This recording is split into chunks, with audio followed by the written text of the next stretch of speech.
Hello, everyone. Welcome to the latest episode of Homily Chat. I'm Father Darryl Millette here in cloudy Saskatoon, Saskatchewan, Canada. And with me, as usual, Father Michael Liliedahl in San Francisco. Hello, Father Michael. How are you?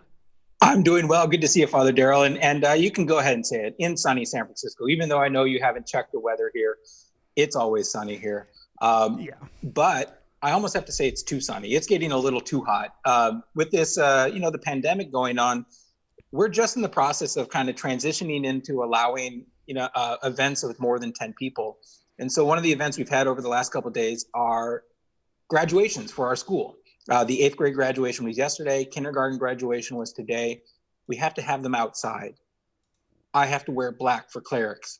That's not a great combination when it's, pushing 95, 100 degrees.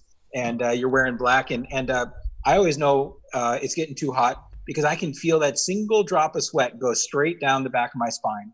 I had that happen yesterday and today. So that's when I know it's a little too sunny. That's probably pushing like 40 degrees. Yeah, Celsius. I'd have to do it. What is it? You double it and add 30 generally. So Sure.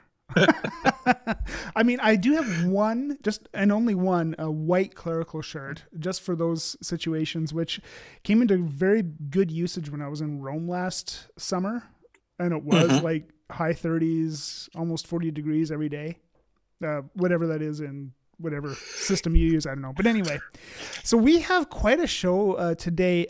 We're going to probably flip things around a little bit from what we usually do. Usually we have some sort of a topic and then we get into the readings and a little more in-depth discussion of the readings of the weekend. And this coming weekend is Trinity Sunday.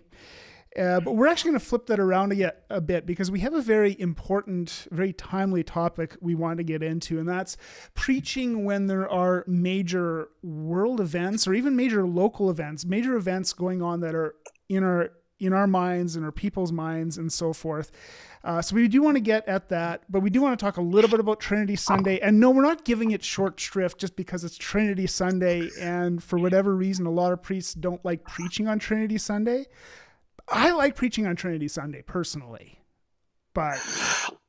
And I, I've been ordained almost 3 years, and I was telling Father Darryl before we started that in those 3 years, I have yet to preach on a Trinity Sunday. Because when I got ordained the day before Trinity Sunday. And so my first Mass was actually on Trinity Sunday. And, most people, I've heard most people don't preach on their first Mass. There's just so much going on that they don't preach on their first Mass. And it's actually an honor you give to a priest who's been a mentor or someone to preach that. I don't know why I didn't preach the 2 years after that. I think one of them may have been the Archbishop's annual appeal weekend. And so we were encouraged the pastor came and gave that. And I think that may have been his way to say, like, what? Yeah, I don't really it's want to very preach, convenient timing there. Very convenient. It's great. Exactly. But it is kind of a running joke that the Trinity is so hard to understand, so hard to articulate, that a lot of priests don't want to preach on it. Again, I was telling this to Father Darryl last year. I remember a priest who jokingly posted on Facebook, like, don't be surprised if you see a lot of deacons preaching this weekend because the priest doesn't want to preach on the Trinity. And then the next day, a friend of mine who's a permanent deacon posted on Facebook, he goes, surprise, we have an extra deacons preaching weekend this weekend. We're preaching. And I was kind of like, that's exactly what happened. The priest didn't want to preach on it. And so he handed it off to the deacon to preach. So. Oh man, I don't know. I mean, it's like basically it's a weekend you get to preach on the love of God, like literally. If you want to pull out your best Princess Bride impression and go "love, true love," you can do it. Like it's, and I mean the gospel this year, it's got John 3:16 to 18. There's so much to mine there, but yeah. Are you preaching this year?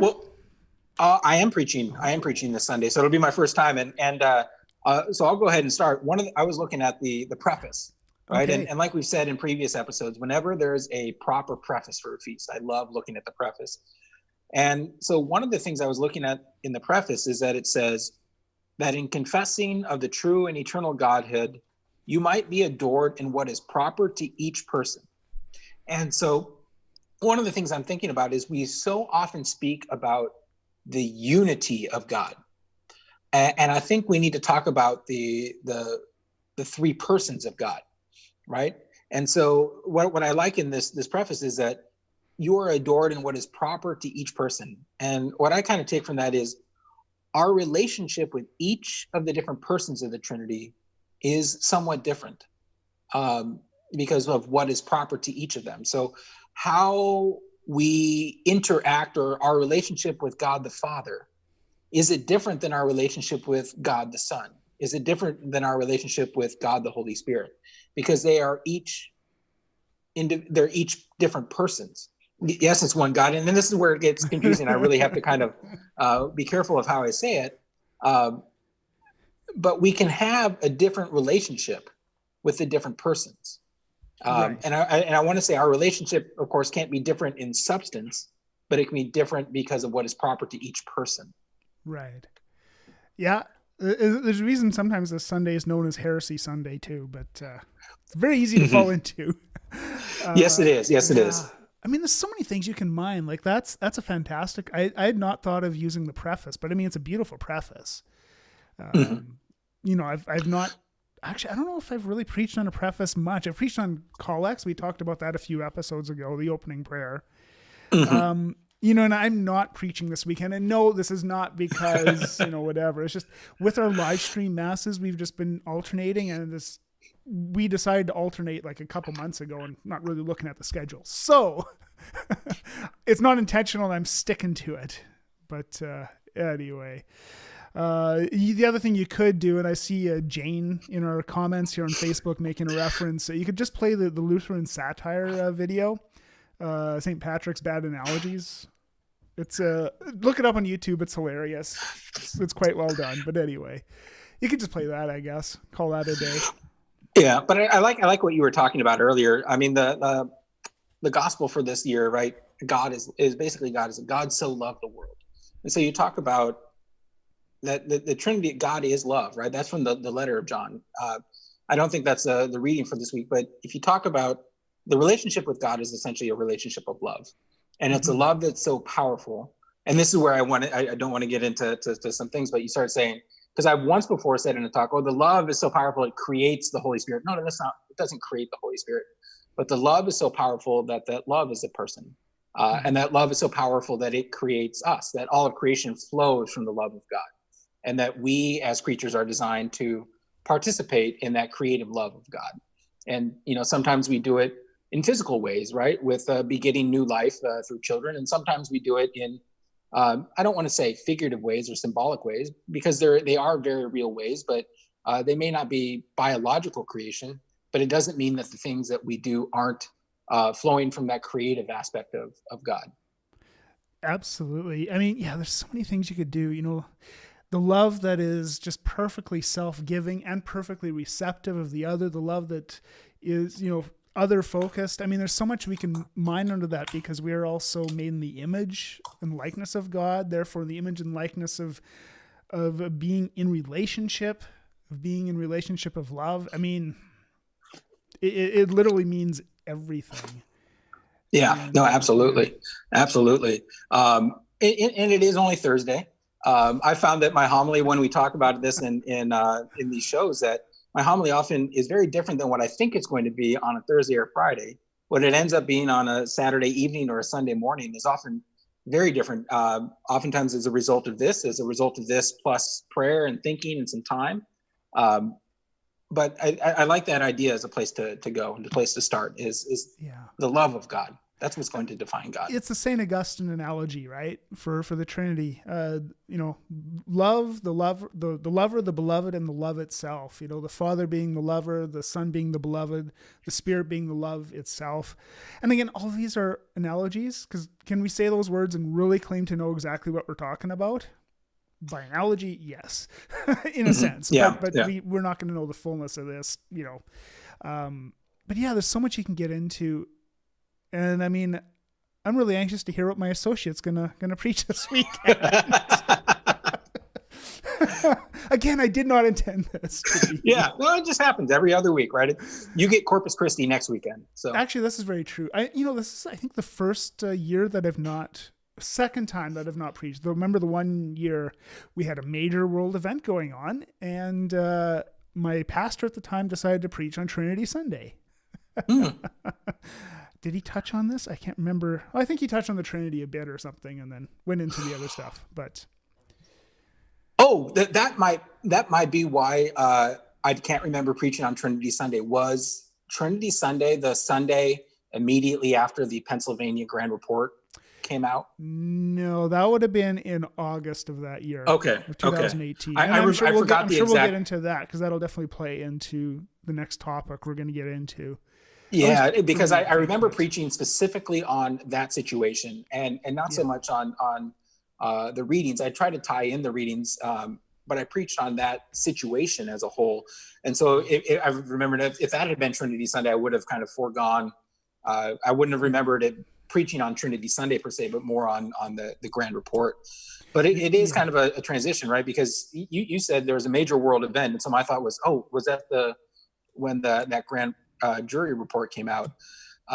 Because I think in 3 years of priesthood, I haven't had too many major world events that have really kind of demanded the focus of a homily. I think the Pennsylvania Grand jury report and everything going around that demanded it. And I think what is going on, not so much in our world, but it's in the United States, and I don't know if it's going on in Canada as well with all the protests. I think it demands to be spoken about in the homily. And I think it almost demands to be the focus of the homily in a way. You talk about the situation in Canada a little bit. I mean, here in the United States, we don't really get the Canadian news to find out what's going on. Yeah, it's an interesting thing, because sometimes these stories, I mean, Pennsylvania Grand Jury Report was by definition in Pennsylvania as well, but huge news here. And one of the things, at least when it comes to my mind, when I'm thinking about these major events and preaching on them, is reminding people of two things. Number one, we are one body in Christ, and if there are people hurting in one part of the world, it affects us all. But the other thing is, I mean, with both of these stories, these things going on, both the clergy abuse, that was really, really prominent in the news a couple of years ago, and right now with the racism and the protests and all that. For me, anyway, being a Canadian, it's to remind myself and to hopefully remind the people that we're not immune to this. Racism is a huge problem in Canada. And I touched on that last weekend because I was preaching last weekend that, racism is definitely a huge issue here in Canada too. And it's ultimately, I think, a culture of life, culture of death issue. It's a pro-life issue. And Pope Francis actually highlighted that at his Wednesday audience this week, that it's a life issue. And we need to pay attention to it. So, I mean, for me in Canada, it sometimes is a little bit of a tricky discernment. How much does it actually apply in this country versus just something that's on the news from elsewhere? But for these kind of major events, I've tended to, in my reflection, it applies here too. Even if it is explicitly happening somewhere else, it applies here as well. Yeah. Well, here's one thing I was thinking about doing, because we want to talk about this situation in particular, but also kind of in general, preaching about when major world events, either good or bad, happen. Because, I wasn't a priest when this happened, but you were a priest when this happened. And I'm sure you touched on it in your homily. Another major event that we would consider a good event would be the election of a pope, right? You have this major world kind of celebratory event. And how can you not preach on something like that? And so I'm interested in if you had kind of one piece of good advice and one piece of bad advice. So, what is one thing you want to make sure you do in a homily, preaching about a major world event, as opposed to something you want to make sure that you do not do? I mean, I guess one of the things that comes to my mind is that the homily is still part of the liturgical act, right? So there's the mass of the day, the feast of the day, the readings of the day, the prayers. It still needs to be a part of that somehow. Now, I mean, you can be pretty creative and you can almost turn the readings into anything you want, really, right? If you're creative enough. But I think it still needs to honor the fact that it's a liturgical action. And so it's you're still preaching on that liturgy, even though you're going to be bringing in and perhaps even focusing on other things happening around you. Basically, you're connecting the prayer that everyone's going through right now, the readings, the scriptures we're hearing, everything that's happening, to real life, which is actually kind of ideal in a way anyway. You know, the scripture is living and active, sharper than any two-edged sword. It applies today, even though it might have been written, a certain reading might have been written 3,000 years ago. God still speaks today, even through that. So I think it's important to remember it's a liturgical action still. And I try to keep that in mind.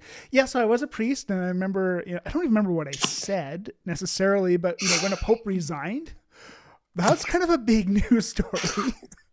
Hadn't happened in a while. 600 It's a years. once every 600-year event. So something like that. And then when Pope Francis was elected, or for that matter, I was a seminarian when Pope Benedict was elected. And I remember, so I was in a parish on my internship year, and the priest I was with brought that in, pretty profoundly. How could you not? Pope John Paul dying, first of all, huge, and then Pope Benedict being elected brought this in. And part of, I think, with some of those events was also just to, continue to offer people hope. And yes, the Lord continues to be with his church and in his church and working through his church. And, but yeah, it's still keeping in mind it's a liturgical act that we're preaching on. We're not giving a sermon per se. It's a homily, so it's still touching on the liturgy of the day. Mm-hmm. Mm-hmm. And I think that's an important thing to realize, is that the homily is still a liturgical action. It's not a political rally. It's not, I'm trying to think of other things that kind of speeches like this. Yes, it is a public speaking. Yes, it is a speech. Yes, it is a place where people are educated. But first and foremost, it is kind of a liturgical action. And I was thinking about this, and I think looking over social media over the last week or so, especially kind of Friday and Saturday, as the situation we're in now really started to kind of ramp up. And it ramped up so much so that I thought that the homily I gave on Saturday evening would have to be changed for Sunday, because the situation simply changed so quickly between Saturday afternoon and kind of Sunday morning. But I think the one thing that I saw were so many people demanding homilies addressing certain things. And I think there's a two-edged sword here. Yes, I think it's right to demand homilies that address what is going on in the world, because so often I think priests just don't do it. And I think that's kind of lacking. In a sense, I almost think it's malfeasance, right? It's laying down on the job. It's ignoring what needs to be done if you don't speak on that. On the other hand, if you listen only to what people are telling you need to preach, you're never going to please everybody, right? Let's say you have 100 people who come to Mass, or 100 people who hear your homily. You're going to have 100 different opinions on it. You're going to have 100 different opinions on what it should be. You're going to have 100 different opinions on how it actually went. And so trying to please everybody never, ever works. As someone once said, right? Don't try to please everybody. You can't do it. You're not pizza. Only pizza can please everybody. That's good. The thing I was always thinking is, be true, right? Yeah. Unite yourself to Jesus Christ. Preach the truth of Jesus Christ, and then let the chips kind of fall where they may. Some people are going to love it. Some people may hate it. Some people are going to be challenged by it. Some people are not. But preach Jesus Christ. That's the first thing we always have to preach. And then I was thinking about some other things, and I often hear people say, well, a priest should not get political. And on the surface, and the first step I say is I agree, right? A priest is not a political actor. We're not a politician. But some issues are moral issues as well as being political issues, right? And I would consider that some issues, racism, abortion is an issue like this. The death penalty is an issue like this. But what's in the news and on our minds today is racism, police brutality, all those issues, before they are political issues, they are primarily moral issues. And that is something that is not just appropriate, but it demands to be spoken about from the pulpit, are moral issues. Now, the key is not turning the moral issue into a political issue, even though it is also a political issue. Does that make sense? Yeah, or not, certainly not a partisan issue anyway, right? Mm-hmm. Yeah, Mm-hmm. yeah. And what I would like to do as well at this point, because earlier today we invited people to comment about some stories that they've encountered of people of homilies where this has been perhaps done well or maybe not so well. But for those of you who are watching now, I invite your comments here too. Especially if you're on the Facebook page, I see there's some people commenting already in here. So if you have stories that you wish to share that you want to include in the podcast here, do comment there, because I'm not going to sit here and claim that Father Michael and myself are authorities on everything homily, on everything that's important to preach on and so on. I know for myself, when it comes to preaching on some major world events, and I've had a few of them, I've had to preach a couple of times when scandals came forward in the priesthood. Back in 2009, we actually had a bishop in Canada who had actually gave a presentation on something else at my parish, like months before he was arrested on like child pornography charges. Like it was horrible. So I've had to preach on this before, and then 2018, it really came up again. And the challenge is what I think is, and maybe this is something that holds priests back, is you're just scared of saying the wrong thing. Adding to the hurt of somebody or something and saying the wrong thing.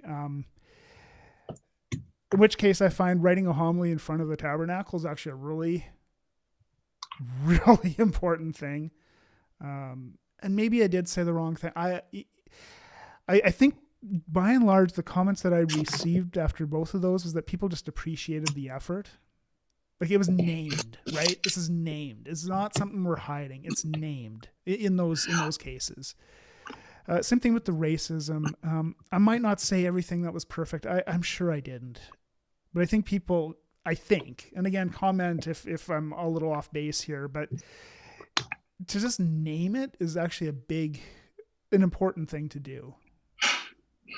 No, absolutely. I think it's very important. And, going back to 2018 when the clergy sex abuse scandals kind of came, to be ahead in the news, I did have to preach on that. And it was interesting because I'd only been a priest for 1 year, and the parish I was assigned at had been a parish that had been affected by a priest who had been arrested.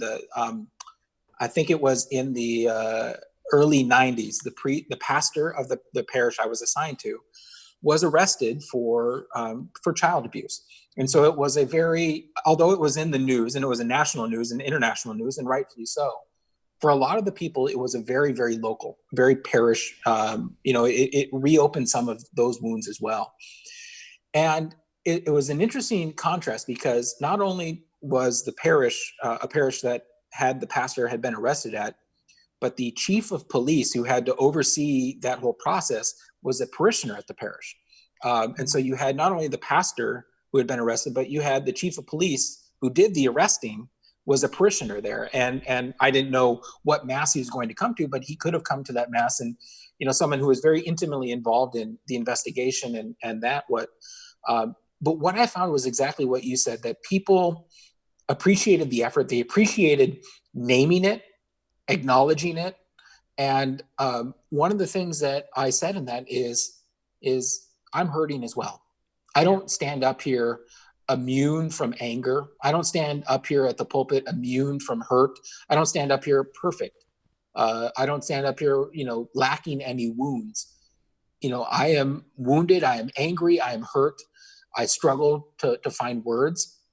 And actually, one of the things that you were talking about in terms of writing out your homily in front of the tabernacle, I think it was great advice, is I usually do not use a script for my homily. Sometimes I'll use an outline, but I like being able to kind of connect with people in a way if I'm not always looking down at a script. However, this last weekend and then right after that, the grand jury report were the only times I have preached using a script, because I wanted to be very precise with my words. I wanted to be exact with the words that I wanted to use, because I wanted to put, not that I don't put effort into what I say, I wanted to put great care into the actual word choice that I would be able to do if I used a script, rather than knowing kind of the general outline that I wanted to flow with. Yeah, that's a really good point too. I usually do use a script. I don't necessarily follow it to the letter. But that's actually a good point, because I think, like, I know in 2018, I preached 4 masses the weekend after the Pennsylvania grand jury report came out, and I do recall following that thing pretty much exactly to the letter each and every time. And I'm, just looking at some of the comments, like earlier today on Twitter, we had a comment from, that was talking about how her parish, basically when the grand jury report hit, the priest didn't acknowledge it at all. And even when the bishop had a letter to be read, didn't read the letter. Why? So, yeah, I think that's playing it safe, in my opinion, far too much. I know, absolutely, and I mean, not to throw other priests under the bus, and the parish I was at when the grand jury report came out, I wanted to hear what the parishioners heard at the different homilies, and so I went and sat, kind of in the back in the sacristy, and we have the sound system plays in the sacristy, so you can hear what it said. And I listened to the homilies just so a lot of it was I could have discussions with the parishioners and know what they had heard in the homily. And, there were maybe 5 masses over the weekend. I said 2 of them. The other 3 were said by 3 different priests. None of them mentioned it. Not even kind of in passing, not related to it. And after one of my masses, I remember somebody said, "Thank you for acknowledging it," right? Thank you for not just ignoring it and pretending it didn't exist. Right. And in fact, I think I remember that homily, I had said, sometimes I start a homily with a rhetorical question. I said, this homily, I'm going to start with a question, but it's not rhetorical. I said, I want to see your hands in the air. I said, how many people have seen news reports or read something on a news site or the newspaper about a grand jury report from Pennsylvania outlining clergy sex abuse? And everybody's hand went up. Right. And of course, that's what they want to hear about. That's what they're reading about the church. That's what they're reading about in the news. And so you come to Mass, and to ignore it, I think, does a great disservice to it. Yeah. There is a difference, I think, between that and the situation that we're in right now, because that one was very much a church-centered issue. The situation now is a kind of a bigger society. Not that the church clergy sex abuse was confined only to the church, but the issue that we're facing now isn't primarily located in the church. Yes, there are instances of racist people in the church, and we have our own examination of ourselves that we need to do. But this is an issue that kind of starts outside the church. And so I think the temptation for some people is to say, well, it's not a church issue, and so I don't want to preach about it. And I have to say, kind of flat out, I disagree with that. Right. Yeah.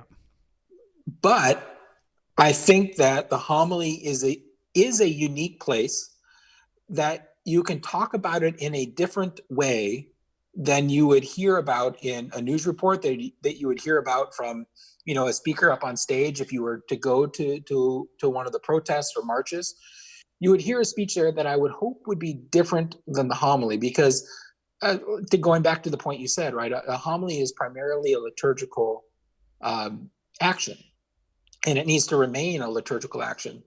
And so one of the things that I was thinking about is the great power of symbols. And, every movement has symbols that are associated with it. And symbols, I think, speak much more powerfully than simply words do. And I think one of the things we need to recognize is that the liturgy the symbolism in the liturgy is profound. There are symbols all over the place. The liturgy that we have available to us to preach about in the homily is almost limitless. I mean, it's a deep, deep well. And so I think the challenge, or one of the things that I think it would work well, is how can we apply some of that symbolism that is already present in the liturgy and say, well, okay, do these events tie into the symbolism in some way? And though I was thinking about this yesterday technically I don't live in San Francisco. I live a little bit south, and the town just south of me is called San Mateo. Okay. And so I should introduce you next week is north of San Mateo, California. That's right, just north of San Mateo. And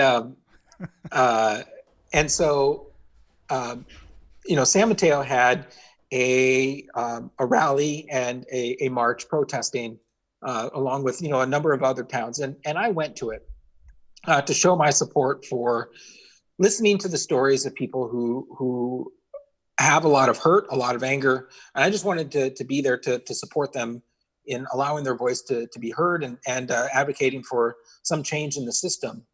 And I was thinking about, okay, well, what kind of sign should I make? I ended up not making a sign, but I had a sign that I wanted to make, and it was I wanted to find a pretty simple image of one of the Stations of the Cross of Simon of Cyrene helping Jesus carry the cross.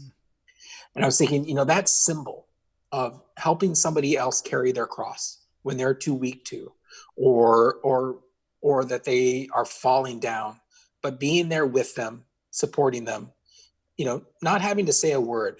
But I thought that's a symbol available to us. The Stations of the Cross are in every church. You could, in a homily, literally point and say, look at the station. Look at how Simon gets pulled from the crowd. He didn't anticipate being pulled from the crowd, but what did he do? He walked with Jesus. He helped Jesus carry his cross. And we don't really hear any words from Simon in the gospel.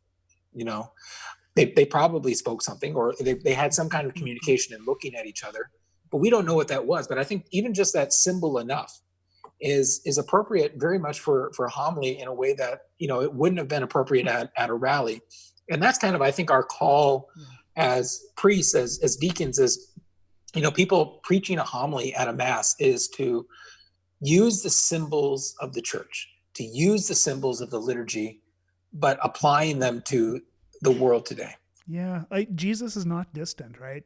He's very much a part of what we're going through. I would like to highlight, we've had some comments of people posting very positive things that they've also seen in homilies, which is, it's gratifying to see as well. On Instagram, I had a couple of posts, one from a campus parish where I guess there was a mosque that had been damaged, and the priest was challenging people to really, to stand up for religious freedom, religious rights, and even to chip in and help this mosque repair. As because when one religion gets attacked in that way, I think we need to stand together on this. And so it sounded like a really powerful homily.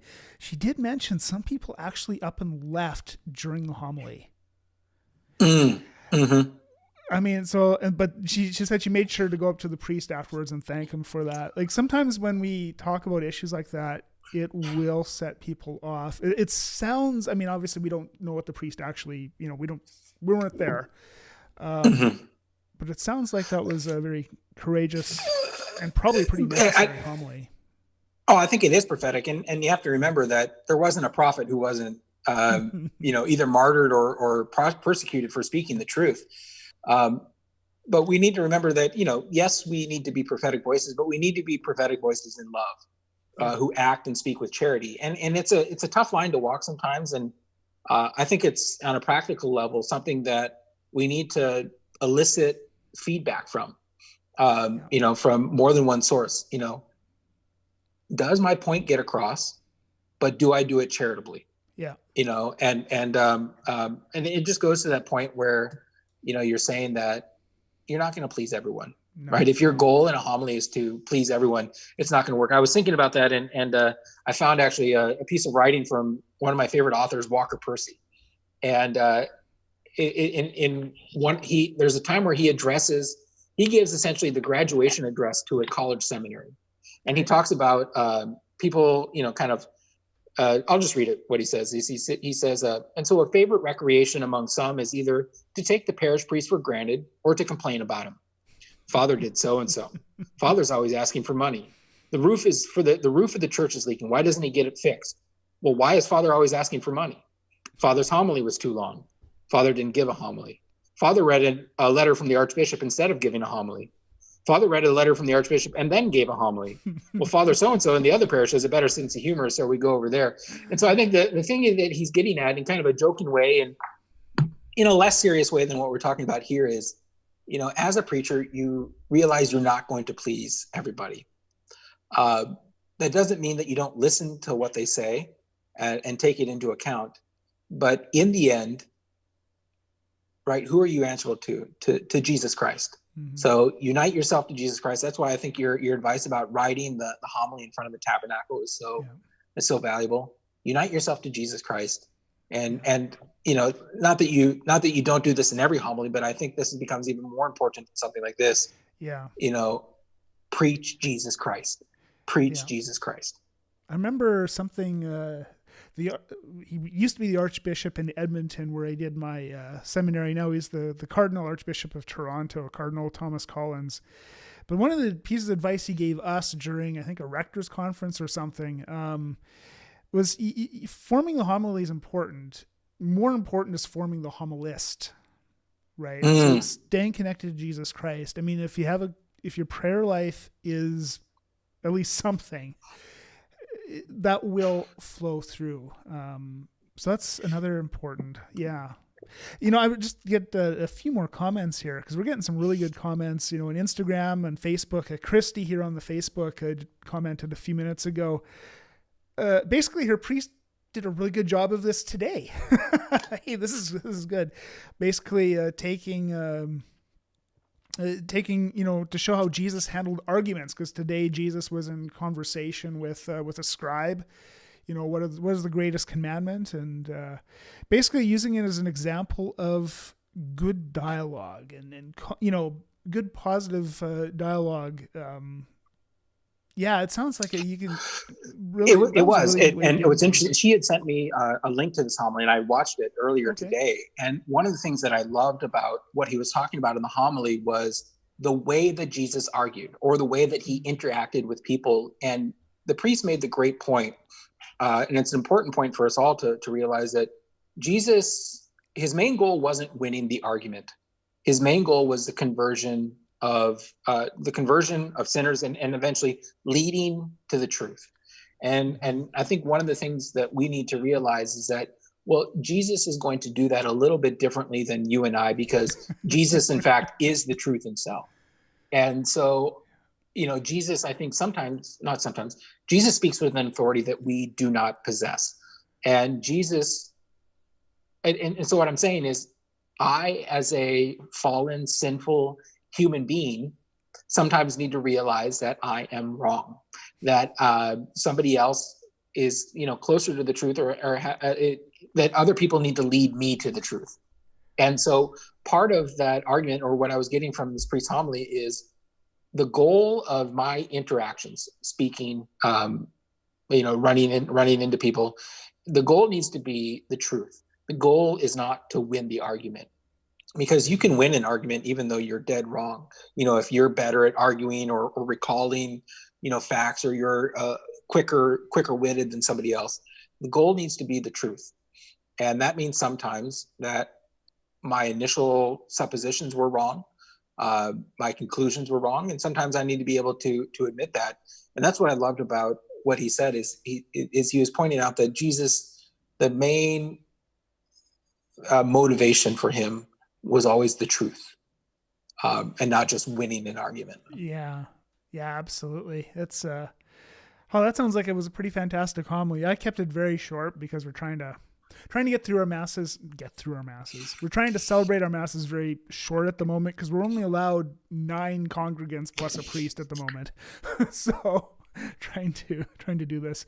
But yeah, just to get a few more comments. David makes the comment, the church overall has been known for major issues that affect the church, sweeps it under the rug, so yeah, I think if I'm interpreting this correctly, David, getting at the idea that basically, yeah, we do need to name some things sometimes, and it's very important.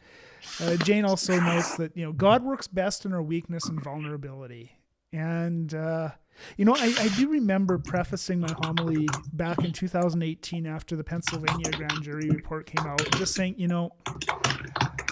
this affects, I know I'm not necessarily going to say all the right things.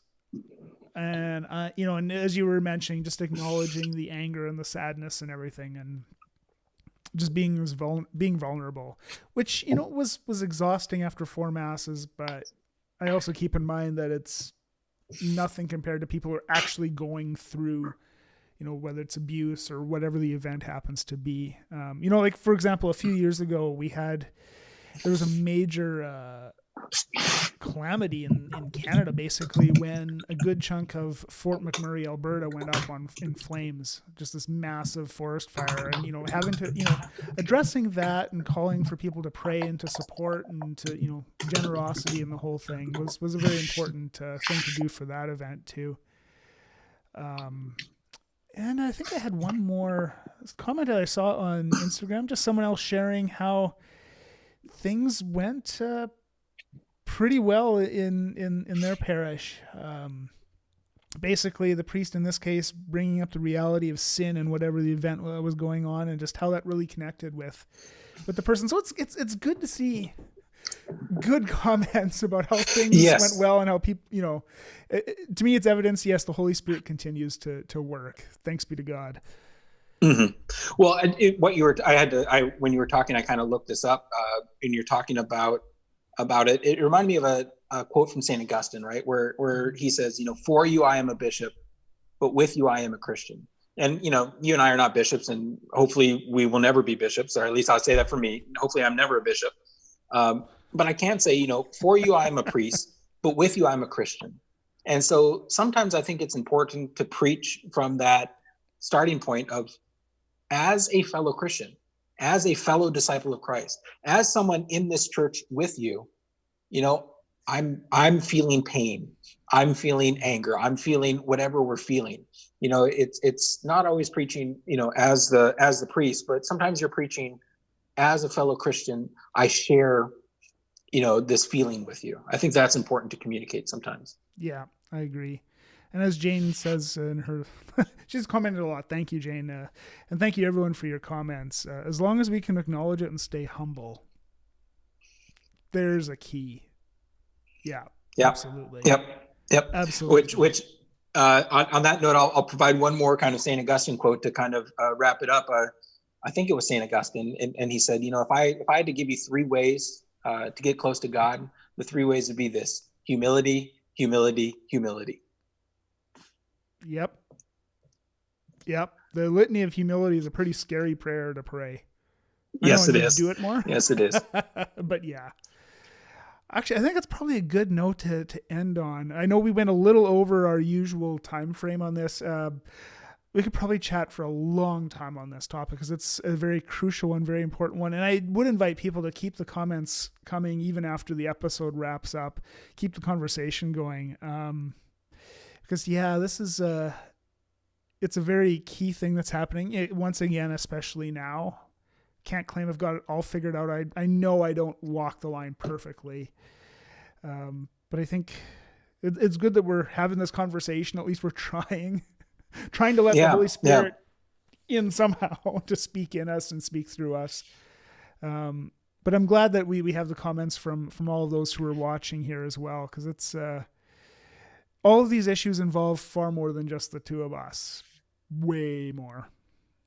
Absolutely. And we, we do what we can. We encourage everyone else to do what they can. And, kind of for you as a priest, I offer this advice, but I also, as a Christian, take this advice, prayer. We need to pray. It doesn't mean we don't do anything else, that prayer is the only thing we do, and we do prayer and then do nothing. but we need to remember to pray in order to make it today. Yep, MC exactly. Hammer, I don't know. Yeah, I'm showing my age there, maybe. But thank you again. I echo Father Darryl's. Thank you for joining us. Thank you for your comments. Thank you for your stories of what you've seen in your own parishes. And we encourage you that even if you're watching or listening this later, comment on it, and we see those comments and we'll take them to heart and discuss them. But thank you very much for joining us and continue to follow us. Go ahead, homilychat.com. Just look up Homily Chat on Facebook, on Twitter, on Instagram.